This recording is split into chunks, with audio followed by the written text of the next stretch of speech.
بعد پھر ہماری مسجدوں کو توڑا جا رہا ہے۔ آپ کو ہمارے مدرسوں سے کیا لینا ہے؟ ہمارے مدرسے کے اندر پڑھنے والے کوئی احتجاج نہیں کرتے، بسوں کو آگ نہیں لگاتے، ریلوں کو آگ نہیں لگاتے، کوئی جھگڑا نہیں کرتے، امن و امان کے ساتھ زندگی گزارتے ہیں، پڑھتے ہیں اور اپنی زندگی کو گزارتے ہیں۔ آپ کے اوپر کیوں شاخ گزرتی ہے یہ بات؟ کیا آپ ملک کے امن و امان کو پسند نہیں کرتے؟ میرے بھائی، جمعیت علماء کا یہ دستور ہے، جمعیت علماء اس چیز کو لے کر چل رہی ہے، آپ حضرات کو اس کی طرف توجہ کرنی چاہیے۔ میں یہ کہتا ہوں کہ آپ کو دستور نے حق دیا ہے، ہم اس چیز کو لے کر جمعیت علماء کورٹ میں چلی گئی ہے، سپریم کورٹ کے اندر، ان حالات میں جبکہ حکومتوں کی بنیاد نفرت کی سیاست پر ہے، جمعیت علماء نہیں سمجھتی کہ کوئی اور راستہ ہے علاوہ اس کے کہ ہم سپریم کورٹ کے کنڈی کو کھٹکھٹائیں۔ ملک کے اندر ہر وہ قوم، ہر وہ اقلیت جس کے پاس راستے بند ہیں، راستہ نہیں ملتا، تو اور کوئی صورت اس کے سامنے نہیں ہے کہ وہ سپریم کورٹ کو جا کر کے اس کے دروازے کو کھٹکھٹائے۔ ہم اس کے دروازے کو کھٹکھٹاتے ہیں۔ آپ کو اندازہ نہیں ہوگا شاید، ہم 500 سے زائد افراد ہیں جن کے مقدمات کو supreme court, high court, lower court کے اندر لڑ رہے ہیں۔ ان مقدمات کے اندر ہمارا کروڑوں روپیہ خرچ ہوتا ہے سال میں، ہمارا کیا ہے؟ ہماری جیب سے توڑے جاتا ہے، اس ہاتھ سے لیتے ہیں اور اس ہاتھ سے خرچ کر دیتے ہیں۔ جمعیت علماء کا یہ کردار ہے، جمعیت علماء اس کے لیے کام کر رہی ہے۔ سپریم کورٹ کے سوا ہمیں کوئی چیز نظر نہیں آتی۔ وقف کے سلسلے کے اندر ہم سپریم کورٹ میں گئے اور بڑے سے بڑا جو وکیل کپل سبل، جو ایک دن میں 5 منٹ کے لیے اگر کورٹ میں گئے 15 لاکھ روپے کی فیس رکھتے ہیں، ہم جاتے ہیں ان کو پیش کرتے ہیں، انہوں نے 3.25 گھنٹے کھڑے ہو کر کے وقف کے مسئلے کے اوپر گفتگو کی ہے۔ سارے ہندوستان کیا ساری دنیا نے اس کو دیکھا ہے؟ جمعیت علماء کے وکیل تھے۔ ہوتا کیا ہے اس کو اللہ جانتا ہے کل، لیکن جمعیت علماء سپریم کورٹ میں جاتی ہے، ہم بھی جائیں گے سپریم کورٹ میں، ہر بنیاد کو لے کر کے جائیں گے، جہاں ہمیں راستے نظر نہیں آئیں گے ہم جائیں گے۔ لیکن ہم یہ بات کہتے ہیں کہ ملک کی ایک پرانی تاریخ ہے، آج سے نہیں، 1400 سال سے ہماری تاریخ ہے اس ملک کے اندر۔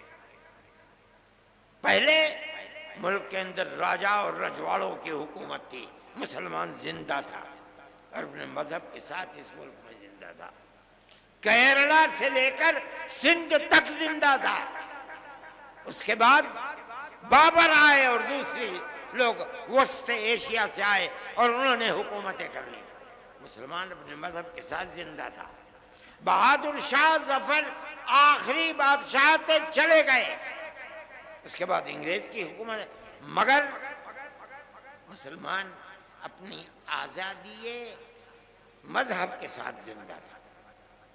اس کے بعد یہ آئی حکومت، کانگریس کی حکومت کے اندر ایسا مسئلہ مسلمان کے ساتھ نہیں تھا، کانگریس کی حکومت ختم ہوئی، اب اس کے بعد یہ لگتا ہے کہ اس دستور کو بھی آگ لگا دی جائے گی اور مسلمان کو مذہب کے اعتبار سے نقصان پہنچایا جائے گا۔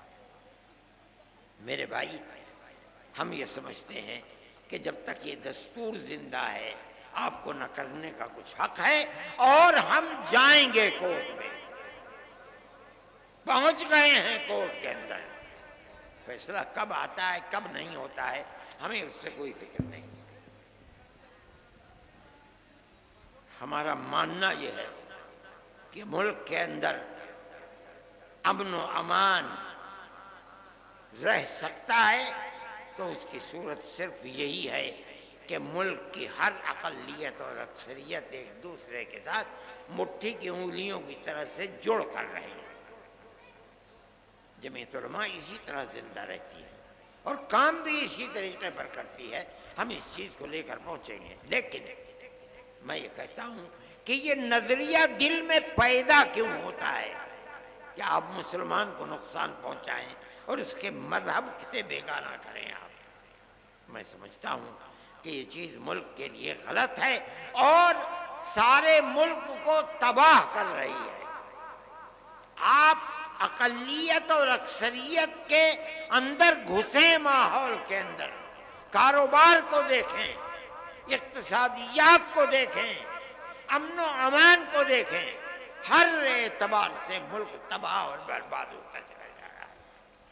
کاروباری لوگ یہ بیٹھے ہوئے بنارس کے، میں صبح سے بات کر رہا ہوں، ہر آدمی یہی کرتا ہے کہ جم گیا ہے کاروبار، ایسا لگتا ہے جیسے مارکیٹ میں پیسے ہی نہیں ہیں۔ چند افراد ہیں جو سارے ملک کی دولت کے اوپر قبضہ کیے ہوئے ہیں، لیکن سارا ملک ان چند افراد سے تو نہیں چلتا ہے۔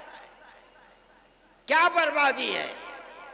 میں کہتا ہوں گورنمنٹ جسے امن و امان قائم کرنا چاہیے، بھائی چارگی کو بڑھانا چاہیے، ہندو مسلم اتحاد کو پیدا کیا جائے، ہر ایک کو مذہبی دستور کی آزادی دی جائے، آپ نے اس کو آگ لگانا شروع کیا ہے۔ ملک تباہی اور بربادی کی طرف چل رہا ہے۔ جمعیت علماء کی یہ تحریک ہے، امن و امان ختم ہو رہا ہے۔ موب لنچنگ ایک مصیبت ہے اور سب سے بڑی مصیبت لوگ یہ سمجھ رہے ہیں کہ مسلمان کی طرح نہیں۔ جب آپ لوگوں کو یہ حق دیں گے کہ وہ قانون کو اپنے ہاتھ میں لے لیں تو صرف مسلمان ہی کا قتل نہیں ہوگا، مسلمان کا بھی قتل ہوگا، ہندو کا بھی قتل ہوگا، بربادی ملک کے اندر آئے گی۔ کیا کر رہے ہیں آپ؟ میں حکومتوں کو کہتا ہوں، کہاں ہیں حکومتیں؟ کیا ہو رہا ہے؟ کس طرح قتل ہو رہے ہیں؟ کیا انتظامیہ کو یہ پتہ نہیں کہ کیا ہو رہا ہے؟ کون لوگ ہیں وہ عنصر، کون ہیں جو اس طریقے پر آدمی کو آپ کی موت سے کھیل رہے ہیں؟ وہ کون لوگ ہیں؟ دنیا دیکھ رہی ہے۔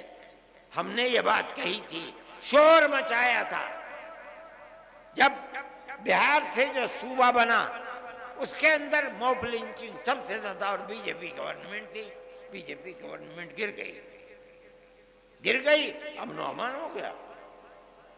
آج یو پی کے اندر ایسی تباہی مچی ہوئی ہے اور یہی راجستھان کے اندر ہے۔ اگر حکومت چاہے تو وہ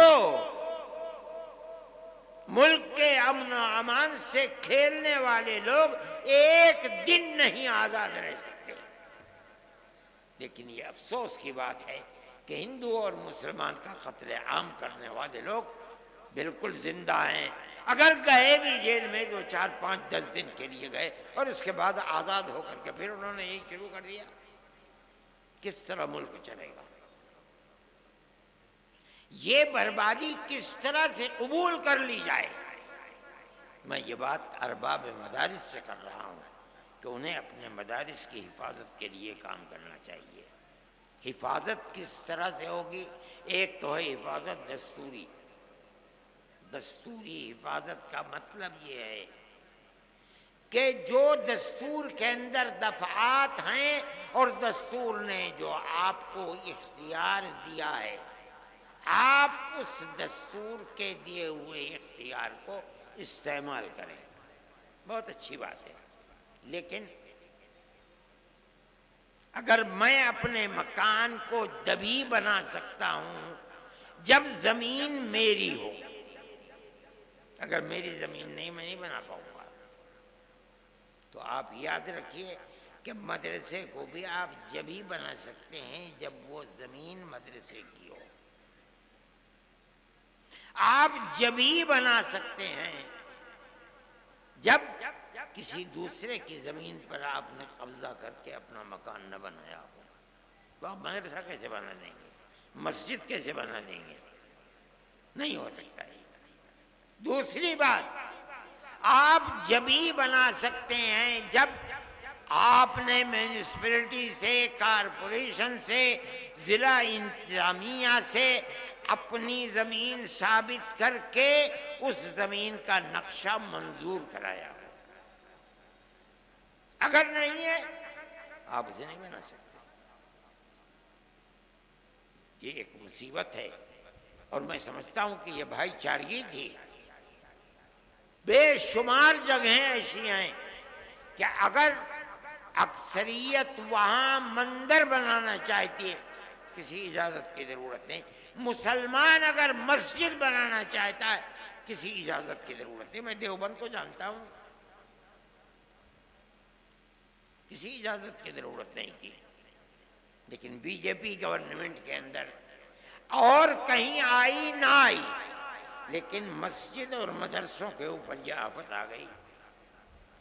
آپ کی گورنمنٹ جو ہندوستان کے اندر ملک کی آزادی سے پہلے اور ملک کی آزادی کے بعد، میں دارالعلوم دیوبند کو کہتا ہوں، دارالعلوم دیوبند کا جو کردار ملک کو غلامی سے نکال کر آزادی کے لیے تھا، وہ کردار ساری دنیا میں شہرت پکڑے ہوئے ہے. کبھی دارالعلوم کی کسی عمارت کے لیے کبھی اجازت کی ضرورت ہی نہیں ہے. دارالعلوم والے جانتے ہی نہیں تھے بھائی کس چیز کی اجازت. کوئی گورنمنٹ ہو، گورنمنٹ دارالعلوم سے کبھی یہ نہیں کہتی تھی کہ تم اس کی منظوری لو، اور کبھی منظوری لی نہیں گئی. اتنا بڑا دارالعلوم 100 سال سے زیادہ وقت گزر گیا اس کو، بلکہ 150 سال کے قریب، کبھی کسی چیز کی اجازت نہیں لینی پڑی اس کو. اس گورنمنٹ نے آ کر دے دیا اور اس کے اوپر قدغن لگ گئی. 6 سال سے ایک اینٹ دارالعلوم کی رکھی نہیں گئی ہے. دارالعلوم نے ان سے پوچھا کیا بات ہے، کہا کہ اجازت نہیں ہے. دارالعلوم نے اپنے اس کردار کی بنیاد پر ان سے کہا ہو سکتا ہے کہ گورنمنٹ کا بھی اس کے اندر دخل ہو کہ بھائی نہیں ہے، ہم آپ سے کہتے ہیں آپ ہمارے اوپر جو جرمانہ چاہے لگا دیجیے. انہوں نے جرمانہ لگایا 1 کروڑ 1.5 کروڑ سے زیادہ کا. دارالعلوم نے 25 لاکھ اس میں جمع کیے، 25 لاکھ یا 20 لاکھ. باقی اور کے بارے میں اختلاف ہو گیا. وہ کہتے تھے 60 کروڑ روپیہ دینا پڑے گا. اس کے بعد پھر بات چیت ہوئی تو وہ گر کر کے 1 کروڑ 60 لاکھ کے اوپر آ گیا. دارالعلوم نے 25 لاکھ دے دیا. ابھی تک فیصلہ نہیں ہوا ہے. میں یہ کہتا ہوں کہ پچھلی گورنمنٹوں نے ملک کے اندر رہ کر کے جن چیزوں کے اندر آزادی دی، اگرچہ وہ قانون کے خلاف تھی، نہیں پوچھا کہ مسجد کس زمین پر بن رہی ہے، کیا ہو رہا ہے. اگر یہ بات ثابت ہو جاتی ہے آج کہ یہ گورنمنٹ کی زمین ہے اور مسجد کی زمین نہیں ہے، انہیں توڑنے کا حق ہے. اگرچہ آپ کو دستوری اعتبار سے یہ حق ہے کہ آپ مسجد بنائیں، لیکن یہ مطلب نہیں ہے کہ آپ گورنمنٹ کی زمین پر مسجد بنا لیں، گورنمنٹ کی زمین کے اوپر مدرسہ بنا لیں. اگر آپ بنائیں گے تو آپ کو لوہے کے چنے چبانے پڑیں گے. میں اپنے ساتھیوں سے بھی کہتا تھا کہ اس موضوع کے اوپر گفتگو کریں. آپ مدرسہ بنائیں، اپنی زمین پر بنائیں، مدرسے کی زمین پر بنائیں. مسجد بنائیں، اپنی زمین پر بنائیں، مسجد کی زمین پر بنائیں. وقف کریں اس کو. یہاں ایک مسئلہ آتا ہے. آج اگر آپ یہ چاہیں کہ آپ کو مسجد بنانے کی اجازت مل جائے گورنمنٹ سے، آپ تمام شرائط کو پورا کر دیں. شرائط کو پورا کرنے کے بعد گورنمنٹ، صوبائی گورنمنٹ، مرکزی گورنمنٹ آپ کو مسجد بنانے کی اجازت دے دے. آج کی صورتحال یہ کہ آپ کو اجازت نہیں مل سکتی، پھر کیا کریں گے آپ مشترکہ مکان، پنچایت گھر، اس طریقے کا مکان بنانے کی اجازت لیں، اپنے پنچایت بھی کریں اور آپ اس کو مسجد کے طریقے پر بھی استعمال کریں۔ لیکن یہ غلطی کبھی مت کیجیے گا کہ نقشے کی منظور کرائے بغیر یا اپنی زمین کے علاوہ گورنمنٹ کی کسی زمین کے اوپر آپ کر لیں، تو جس طرح آپ کی بنائی ہوئی ان کالونیوں کو بلڈوزر سے سینکڑوں مکانات کو تباہ کیا جا رہا ہے، اسی طرح آپ کی مسجدوں اور مدرسوں کو بھی تباہ کیا جائے گا۔ آپ اسے یقین سمجھیے، اور اس کے لیے آپ کو کوشش کرنی چاہیے۔ میرے بھائی، وقف کے مسئلے کے اندر بھی ہم اسی طرح گئے ہیں۔ اوقاف کا مسئلہ اپنی جگہ کے اوپر بڑا اہم مسئلہ ہے۔ ہماری لاکھوں ایکڑ زمین ہے ملک کے اندر، جو اوقاف کی زمینیں ہیں، یہ وقف با یوزر استعمال کی ہوئی زمین کو اگر اس کے پاس کاغذات وقف کے نہیں ہیں، علامتیں وقف کی ہیں، آپ اسے قبول کر لیں۔ یہ جمعیت علماء کے اکابر کا معاملہ تھا۔ ملک کی تقسیم کے بعد بے پناہ ایکڑ زمین اوقاف کی تھی، ان لوگوں نے بیٹھ کر جو وقف سن 54 کے اندر قانون بنا، جواہر لال زندہ تھے، استعمال دلیل ہے اس بات کی کہ یہ وقف ہے، کوئی کاغذ نہیں ہے۔ 500 سال 600 سال پرانی مسجد ہے۔ آپ کے یہاں جونپور کے اندر کیسی بڑی بڑی مسجدیں، معلوم ہوتا ہے قلعے ہیں، 400 سال 500 سال پرانی مسجدیں ہیں، کسی کاغذ کوئی کاغذ ہے ہی نہیں اس کے اندر۔ علماء دیوبند جمعیت علماء نے سن 54 میں قانون جواہر لال کے سامنے بنایا، اور یہی قانون چل رہا ہے اس وقت۔ انہوں نے آ کر کے اس قانون کے اندر ترمیم کرنی چاہیے۔ ہم اس کے خلاف ہیں۔ ہم گئے کورٹ کے اندر، سب سے پہلے جمعیت علماء ہند کورٹ کے اندر گئی، جو بہترین سے بہترین بڑے سے بڑا وکیل تھا، ہم نے اس وکیل کو پکڑا، اور میں یہ بات کہتا ہوں، وہ نہیں ہے یہاں، میں کبھی اگر گیا تو میں ان کا شکریہ بھی ادا کروں گا۔ وہ وکیل جو 15 لاکھ، مجھ سے صاحب کہہ رہے تھے کہ انہیں کچھ مشورہ لینا تھا، انہوں نے کہا میرے پاس تو وقت نہیں ہے، اگر آپ کو مشورہ لینا، میں جا رہا ہوں فلاں صاحب کے پاس ملنے کے لیے، آپ گاڑی میں بیٹھ جائیے۔ گاڑی میں بیٹھ گئے، ایک جین صاحب ڈاکٹر ہیں دیوبند، وہ مجھے سنانے لگے کہ میرے خیال میں 5-7 منٹ لگے ہیں وہاں تک پہنچنے میں۔ انہوں نے مشورہ دے دیا اور ان سے پوچھ لیا کہ میں کیا پیش کروں، فرمایا 10 لاکھ روپے دے دو۔ 5-7 منٹ کی گفتگو میں کہا کہ میرا اسٹین ہوا، اس کو دے دو 10 لاکھ روپے، اور 10 لاکھ روپے انہوں نے دے دیے۔ جمعیت علماء کے ساتھ ان کا معاملہ یہ ہے کہ مٹھی میں دبا کر کے جو بھجوا دیتا ہوں، آج تک اس شخص نے کبھی یہ نہیں کہا کہ کیا دے رہے ہو، اٹھا کر کے جیب میں رکھ لیتے ہیں، اس لیے کہ وہ یہ سمجھتے ہیں کہ جمعیت علماء کا معاملہ اپنے لیے کچھ نہیں ہے، یہ تو صرف جنتا کے لیے ہے، ہم اسی کام کو کر رہے ہیں، وہ اس میں ہمارے ساتھ شریک ہیں۔ اس لیے میرے بھائی، اپنے معاملات کو سمجھیے۔ جمعیت علماء آپ کے لیے معاون و مددگار ہے۔ ہم ہر لمحے کے اوپر، مدارس کے مسئلے کے اندر بھی ہم کورٹ میں پہنچ گئے، لیکن کورٹ نے یہ کہا کہ یہ مسئلہ اتراکھنڈ کا ہے، اسے ہائی کورٹ میں جانا چاہیے۔ ہم نے کہا ٹھیک ہے، دے دیجیے، لیکن میں کل بھی وکیل صاحب سے بات کر رہا تھا کہ اب سب سے پہلے آسام کے اندر مسئلہ آیا، دوسرے نمبر میں اتراکھنڈ کے اندر مدارس کا مسئلہ آیا، تیسرے درجے کے اندر یو پی کے اندر آ گیا، چوتھے درجے کے اندر ہریانہ میں آ گیا، کہاں کہاں ہائی کورٹ میں جائیں؟ آپ یہ بتائیے، بہتر سے بہتر سپریم کورٹ کے وکیلوں سے مشورہ کر کے کیا یہ اسباب کے چار چار صوبوں کے اندر مدرسوں کے پاس نوٹس آ رہے ہیں، کیا یہ سب مل کر کے سپریم کورٹ میں جا سکتے ہیں یا نہیں؟ اگر جا سکتے ہیں تو بتائیے ہمیں کیا کریں گے؟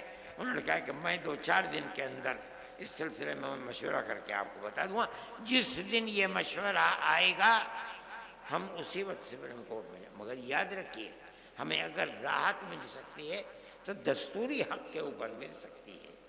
اگر وہ مدرسے کی زمین مدرسے کی نہیں ہے اور نقشہ منظور کرایا ہوا نہیں ہے، آپ کو کوئی راحت نہیں ملے گی۔ اس بات کو آپ سمجھیں اور اسی طریقے کے اوپر لے کر چلیں۔ جمعیت علماء جو کر سکتی ہے ہم آپ کے ساتھ ہیں۔ جمعیت علماء کا یہ کردار ہے کہ امن و امان کے ساتھ چلیے، ملک میں امن و امان ہونا چاہیے، ملک میں پیار و محبت رہنا چاہیے، بغیر اس کے ملک نہیں چلے گا۔ ہم اس بات کو کہہ رہے ہیں، ببانگ دہل کہہ رہے ہیں۔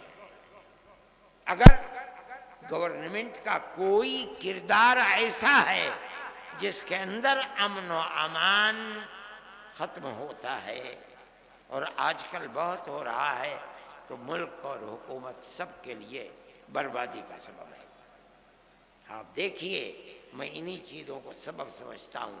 آج سے 8-9 سال بلکہ 10 سال ہی ہو رہے ہیں تقریباً جب گورنمنٹ آئی ہے، کس قوت کے ساتھ آئی تھی، لگتا تھا سارا پارلیمنٹ بی جے پی کا ہے، لیکن 7-8 سال گزرے، اس وقت بی جے پی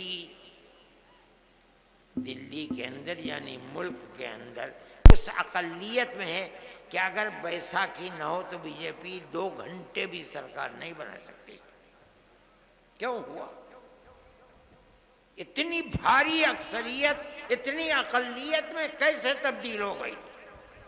ایک ہی سبب ہے کہ ملک کے اندر وہ بھائی چارگی جو ہزاروں سال سے ملک کی تاریخ تھی، آپ نے اس تاریخ کو آگ لگا دی۔ اس لیے ہر آدمی سوچتا ہے، اور آپ جتنا آگے بڑھ رہے ہیں اس نفرت کے اوپر پیر ٹیکتے ہوئے، آپ یقین مانیے کہ آنے والے دن اور بھی آپ کے لیے بربادی کا ہوگا۔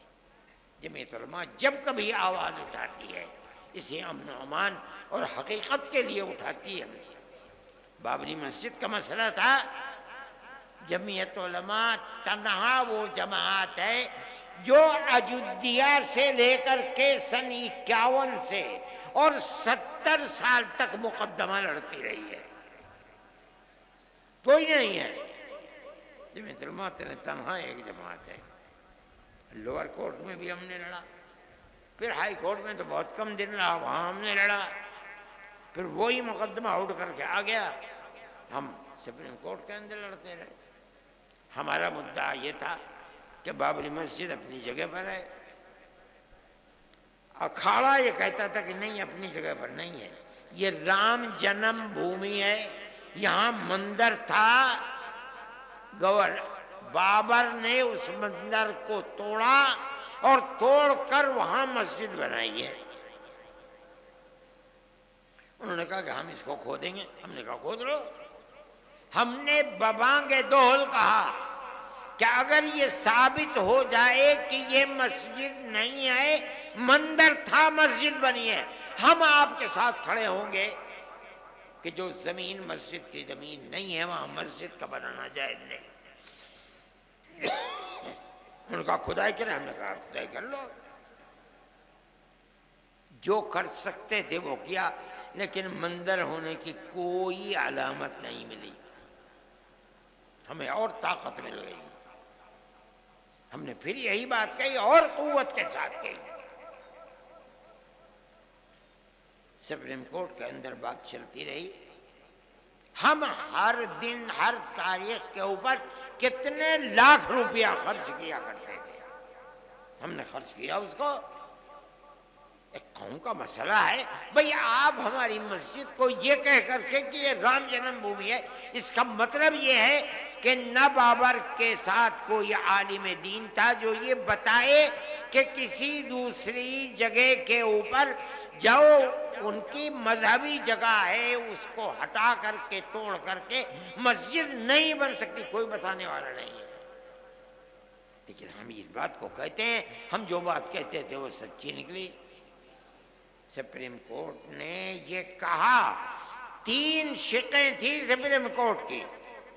ایک شق یہ تھی کہ مسجد اپنی جگہ پر ہے، ہمارا سر بلند کر دیا۔ اکھاڑا جھوٹ بولتا ہے، وہ کہتا ہے کہ مسجد اپنی جگہ نہیں ہے، یہ رام جنم بھومی تھی، مندر کو توڑ کر کے بابر نے مسجد، سپریم کورٹ کہتا غلط ہے، مسجد اپنی جگہ ہے۔ دوسری بات کہتا ہے جنہوں نے مسجد میں جا کر مندر کو رکھا ہے وہ مجرم ہے۔ یہ 2 بات کہنے کے بعد تیسری بات خود بخود واضح ہے کہ جب دونوں چیزیں ہیں تو تیسری بات یہ ہے کہ مسجد مسلمانوں کی ہے، یہاں آ گیا کہ مسجد ہم اکھاڑے کو دیتے ہیں۔ لیکن میرا دل مطمئن ہے، آج نہیں کہہ رہے ہیں، یاد رکھیے وہ دن آئے گا جب مورخ یہ کہے گا کہ گورنمنٹ نے ظلم کیا ہے، مسجد کی جگہ ہے جس کو انہوں نے رام جنم بھومی کہہ کر کے اس کو بنا دیا۔ ہمارا مسئلہ ہے جمعیت علماء ہر اس طرح کی چیزوں کے اندر آگے بڑھتی ہے۔ جمعیت علماء نے آپ کو جمع کیا ہے، ہماری کوئی غرض نہیں ہے، لیکن ہماری غرض مدارس سے وابستہ ہے۔ ہم یہ سمجھتے ہیں کہ مدارس کی بنیاد اس ملک کو غلامی کی زنجیروں سے نکال کر آزادی کی طرف لے کر چلنا، اس ملک کو، اس قوم کو۔ یہ مسجد اور مدرسوں کا کردار ہے، جو نہیں جانتے وہ جاہل ہے۔ جس مسجد سے یہ آواز اٹھتی تھی انگریز نے اس کو ختم کر دیا، آج زمین کھودو وہاں سے نکلے گی۔ جن مدرسوں سے یہ آواز اٹھتی تھی مدرسے، انگریز نے ان کو ختم کر ڈالا، لیکن کلا محل رہا ہے، دلی کا وہاں جاؤ اس کے آثار آج بھی ملتے ہیں۔ کہا جاتا ہے کہ شاہ عبدالعزیز صاحب محدث دہلوی کا مدرسہ یہی تھا۔ آپ ان مسجدوں اور مدرسوں کو یہ کہہ کر کے کہ یہ مسجد اور مدرسے دہشت گردی کا اڈا ہیں اور یہ جبر اور زبردستی بنائے گئے ہیں، اس کا مطلب یہ ہے کہ آپ کو کچھ معلوم نہیں ہے۔ اور جمعیت دارالعلوم دیوبند اس کی اصل بنیاد اور ماں ہے، سن 1857 کے بعد، اور اس سے جو ہزار مدرسے پورے ہندوستان میں، افغانستان میں، پاکستان میں، برما میں، بنگلہ دیش میں، ساؤتھ افریقہ میں، امریکہ اور برطانیہ کے اندر، ان تمام مدرسوں کی بنیاد بھائی چارگی، آپس میں محبت پیدا کرنا، یہ بنیاد ہے، اور مدرسوں کو یہ کام کرنا چاہیے۔ میں یہ کہتا ہوں کہ آپ مدرسے بنائیے، ان کے لیے طریقے نکالیے، اجازت لیجیے، اور ہم گورنمنٹ سے یہ بات کہیں گے۔ ہم کوشش کرنا چاہیں گے ملاقات کی کہ اگر آپ یہ کہتے ہیں کہ مدرسوں کو، مسجدوں کو بنانا بغیر اجازت کے نہیں ہے، آپ ان شرائط کو بتائیے کہ کیا شرائط ہیں جن کی بنیاد پر آپ ہمیں اجازت دیں گے۔ آپ کا عملہ اجازت دے گا، کارپوریشن اجازت دے گا، میونسپلٹی اجازت دے گی، ہم اسی طریقے کے اوپر مسائل کو پیش کریں گے۔ گورنمنٹ کے بنائے ہوئے، دیے ہوئے قانون کے مطابق چلیں گے، بطور زبردستی کچھ نہیں۔ ہمیں توقع ہے کہ گورنمنٹ اس سلسلے میں ہمارے ساتھ معاملہ کرے گی اور صحیح طریقے کے اوپر ہمارے مسجد اور مدرسوں کے کام کو آگے بڑھائے گی۔ آپ حضرات سے میں نے یہی بات کہی ہے کہ آپ خوب سوچ سمجھ کر کیجئے۔ اگر کوئی کمزوری ہے، قانونی اعتبار سے بہتر وکیل کر کے آپ اس کمزوری کو دور کیجئے۔ آمدنی کے اندر بالکل صاف اور ستھری آمدنی کے طریقے کو حساب بنائیے اور ہر سال اس کو آڈٹ کرائیے۔ اگر آپ یہ سب چیزیں کریں گے تو آپ اپنے مدرسوں کو زندہ رکھ سکیں گے، اور ہماری دعا یہ ہے کہ مدرسے بھی زندہ رہیں اور مسجدیں بھی زندہ رہیں۔ اللہ تعالی ہمارے اس ملک کے اندر پیار و محبت، جس طرح ہماری پرانی تاریخ ہے، اس پیار و محبت کو زندہ و جاوید رکھے۔ ہم اس پیار و محبت کو اس ملک کے اندر، ساری دنیا کے اندر ضروری سمجھتے ہیں، اس لیے کہ یہ مذہبی مسئلہ ہے۔ نبی کریم علیہ السلام نے دنیا کے اندر پیار و محبت کا پیغام دیا، اور اسلام اسی وجہ سے جنگل کی آگ کی طرح پھیلا ہے۔ اگر وہ دشمن اور نفرت کو جنم دیتے اور اسلام اس کو سامنے رکھتا تو اسلام 5 دن بھی زندہ نہیں رہ سکتا تھا۔ اس لیے میرے بھائی، پیار و محبت کو مذہب اور اللہ اور اس کے رسول کی تعلیم سمجھ کر کے آپ اس کو مضبوط کیجئے۔ اللہ آپ کو قائم و دائم رکھے، ہمارے ملک کو قائم و دائم رکھے، امن و امان کی فضا قائم رکھے، ہندو اور مسلمان سب پیار و محبت کے ساتھ رہیں اور پیار و محبت کے ساتھ زندہ رہیں۔ وآخر دعوانا ان الحمد للہ رب